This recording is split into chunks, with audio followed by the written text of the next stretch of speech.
the world of pornography has gotten to another level where people are using toys for sex. Marriage, so we know the marriage institution will be affected in the times when Jesus is coming. And that's what you see. So people are also going to have sex with non-human entities. What does the Bible say? It literally tells you that in those days when the end comes, women will be independent. Now, I want you to see something. Right now, the world of pornography has gotten to another level where people are using toys for sex. All right? Even when it comes to men using apparatus that they've actually created that will have the same theory as women. Now, imagine if they incorporate that on a machine. And this machine happens to not know its limits.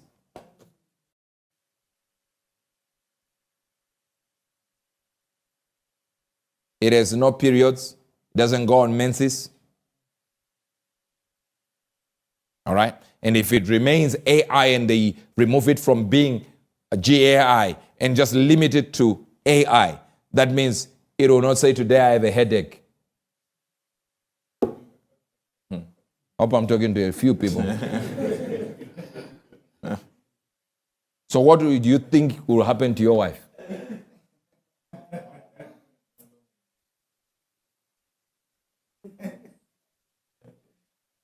Now, I said this to say because I know you're losing it.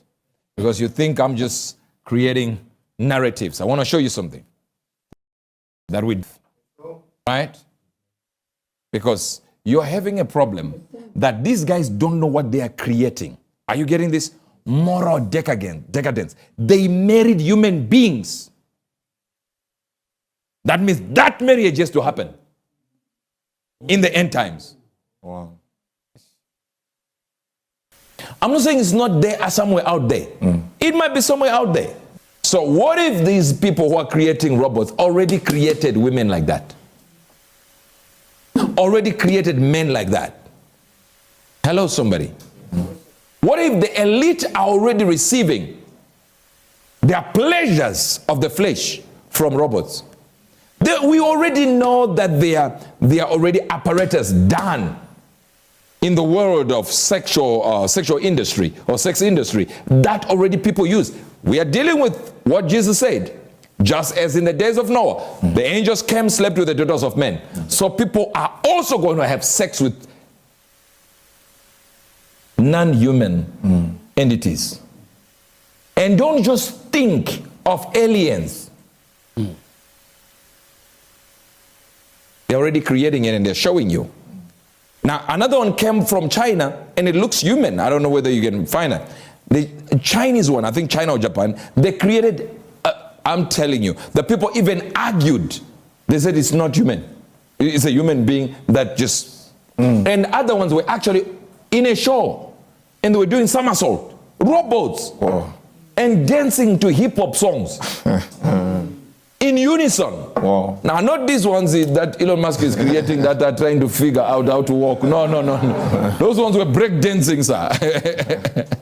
Do you understand what I'm talking about? Now, the Bible says, but as the days of Noah were, so shall also the coming of the Son of Man be.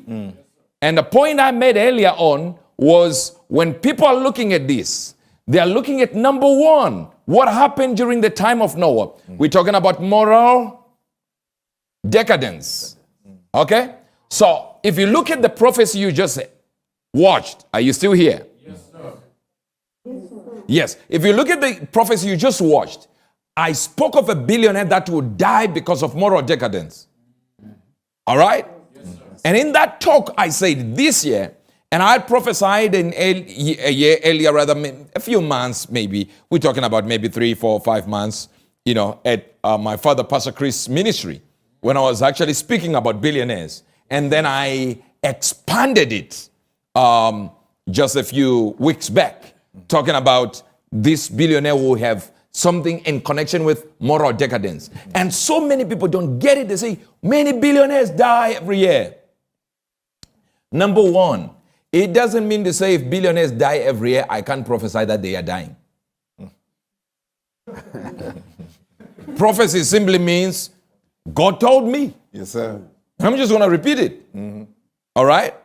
It's like somebody saying, you know what? I'm seeing planes will be coming to Zimbabwe.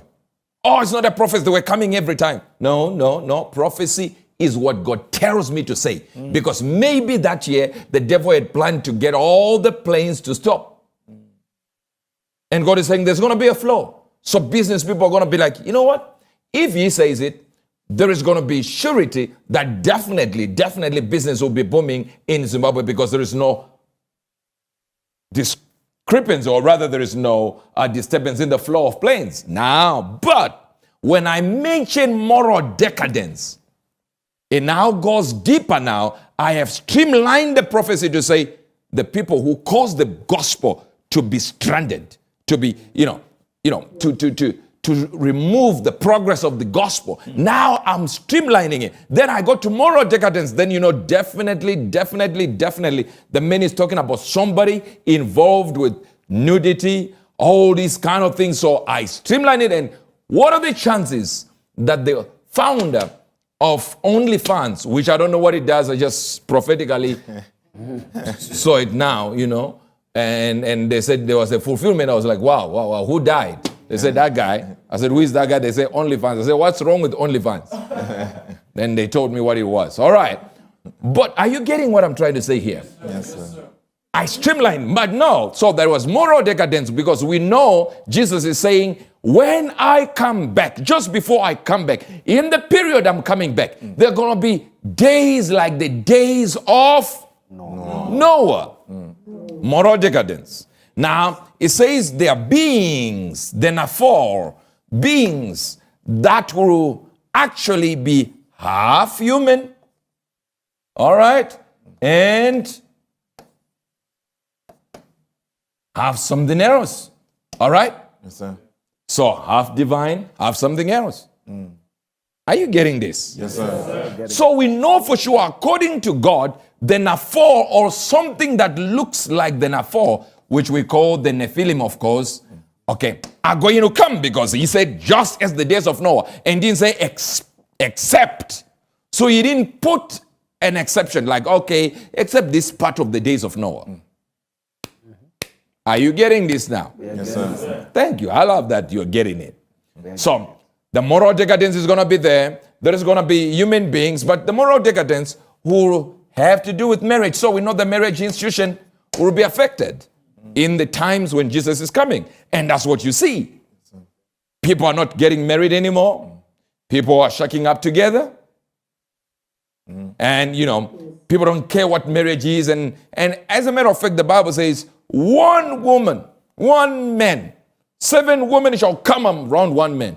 And say, we don't care about anything as long we can even have our own money. As long as we have your child. And in that day, 7 women shall take a hold of one man, saying, we will eat our own bread.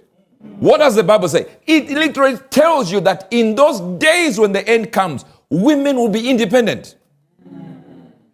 Oh, Raquel Jonda Brata Gesuyo. So it's saying feminism will be too much. A woman will say, don't worry about it. I'll buy my own clothes. I'll buy my own bread. But I just want your surname. They didn't get that. Something else. I don't know if you're getting this. Getting it. Now, you might think it is opposite to what is happening, but it's saying there is a certain level of people that will do that. Some cultures will do that. Well, now, before I go any further, feminism was started by the Rockefellers and the CIA. Why did they start it? They started it because, what's this? Come to the front of the class. So if you are a feminist, just so you understand, you didn't think about it. And whosoever was your leader is mentally disturbed. All right. Feminism was started by the Rockefellers and, of course, the CIA. Why? Simple. A house with 2 parents, all right, was only giving the government 1 tax. So they came with this. If we are receiving 200 billion per year, guess what? Let's tell women you can also work. You don't need the men. Now we're receiving 400 billion. That's all they were doing. It was monetary. It was financial. It had nothing to do with making women big. Wow. If you look at it now, it says, I didn't know you guys had it. Wonderful. Feminism pushed women into the workforce. So now the government can now double the tax that they collect from the income tax. Laugh News World. Networking the world with godly laughter.